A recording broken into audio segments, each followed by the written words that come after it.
अध्यक्ष Donald Trump यांनी पूर्ण जगाला देशोधडीला लावले। इराणवर इस्रायल आणि अमेरिकेनं संयुक्त कारवाई करत मोठा हल्ला केला तेव्हापासूनच जग तणावात आहे। इराण आणि अमेरिका युद्धाच्या झळा पूर्ण जग सहन करते। ऊर्जेचं खूप मोठं संकट आहे। परिस्थिती अधिक बिकट होत चालली आहे। अनेक देशात कच्चं तेल आणि एलपीजीचा तुटवडा आहे। थेट अर्थव्यवस्थांवर गंभीर परिणाम होतोय आणि याच दरम्यान डोनाल्ड ट्रम्प चीन दौऱ्यावर निघाले। 9 वर्षांनंतर अमेरिकेचे राष्ट्राध्यक्ष चीनच्या दौऱ्यावर जात आहेत। यापूर्वी 2017 मध्ये ट्रम्प यांनी चीनचा दौरा केला होता। इराण अमेरिका युद्ध, टॅरिफ वॉर, तैवान मधील तणाव आणि जागतिक अस्थिरतेच्या पार्श्वभूमीवर हा दौरा अत्यंत महत्त्वाचा मानला जातोय। ट्रम्प यांच्यासोबत या दौऱ्यात मस्क आणि कुक यांच्यासह 17 मुख्य कार्यकारी अधिकारी देखील जात आहेत, ज्यामुळे या दौऱ्याला मुत्सद्देगिरीसोबतच व्यावसायिक धोरणाचं स्वरूप प्राप्त झालंय। या दौऱ्यात जगाचं लक्ष बोईंग सोबत होणाऱ्या संभाव्य महाकरारावर आहे। डोनाल्ड ट्रम्प यांच्या चीन दौऱ्याकडे जगाच्या नजरा लागल्यात। गेल्या काही दिवसांपासून चीन आणि अमेरिका यांच्यातील संबंध तणावात आहेत। इराण सोबतच्या युद्धात देखील डोनाल्ड ट्रम्प यांनी चीनवर गंभीर आरोप केले होते। डोनाल्ड ट्रम्प यांनी युद्धात चीन हा इराणला मदत करत असल्याचं म्हटलं होतं। शिवाय काही दिवसांपूर्वी होर्मुझ खाडीत चीनच्या मालवाहू जहाजावर मोठा हल्ला देखील करण्यात आला। डोनाल्ड ट्रम्प हे 3 दिवसीय चीन दौऱ्यावर आहेत। डोनाल्ड ट्रम्प यांच्या या दौऱ्याकडे जगाच्या नजरा लागल्यात। काही महत्त्वपूर्ण निर्णय होण्याची शक्यता आहे। या दरम्यानच आता चीन दौऱ्यावर निघण्यापूर्वी डोनाल्ड ट्रम्प यांनी मोठं विधान केलं। डोनाल्ड ट्रम्प यांचा हा 3 दिवसांचा चीन दौरा आहे। मात्र चीन दौऱ्यावर निघण्यापूर्वीच डोनाल्ड ट्रम्प यांनी मोठा धक्का दिलाय।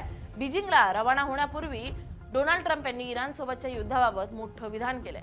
डोनाल्ड ट्रम्प यांनी स्पष्ट केलंय की त्यांना इराण सोबतचं युद्ध सोडण्याकरता चीनची अजिबात गरज नाही। शी जिनपिंग यांची इराण सोबतच्या युद्धात कोणतीही मदत घेणार नसल्याचं ट्रम्प यांनी स्पष्ट केलंय। ट्रम्प यांचा चीन दौरा पूर्वनियोजित आहे। त्या दरम्यान पुन्हा एकदा इराणला चेतावणी देत त्यांनी म्हटलंय की आता इराणला कोणत्याही परिस्थितीमध्ये योग्य रस्ता निवडावा लागेल, नाहीतर त्यांना अत्यंत वाईट परिणामांना सामोरं जावं लागेल। त्यासोबतच युक्रेन रशिया युद्ध लवकरच संपेल असा दावा ट्रम्प यांनी केलाय। डोनाल्ड ट्रम्प आणि शी जिनपिंग यांच्यात महत्त्वाच्या मुद्द्यात चर्चा होईल। डोनाल्ड ट्रम्प यांच्या कुटुंबातील सदस्य देखील या दौऱ्यावर आहेत। मोठे अधिकारीही ट्रम्प यांच्या सोबत चीनला जात आहेत। न्यूज एजन्सी रॉयटर्सच्या रिपोर्टनुसार डोनाल्ड ट्रम्प यांनी स्पष्ट शब्दात सांगितलंय की चीन सोबत ते इराणबद्दल चर्चा करणार आहेत। मात्र या बैठकीचा मुख्य मुद्दा नसणार आहे। त्यांचा हा दौरा केवळ अमेरिका चीन व्यापार संबंध सुधारण्यासाठी नाही, तर जागतिक राजकारणात पुन्हा अमेरिकेचं वर्चस्व प्रस्थापित करण्याचा हेतू असल्याचं तज्ज्ञांचं म्हणणं आहे। 13 ते 15 मे या काळात होणाऱ्या या दौऱ्यात अनेक जागतिक पेचांवर चर्चा होण्याची शक्यता आहे। इराण सोबतच्या संघर्षामुळे होर्मुझची सामुद्रधुनी बंद झाली आहे। जागतिक स्तरावर इंधनाचा मोठा तुटवडा निर्माण झालाय।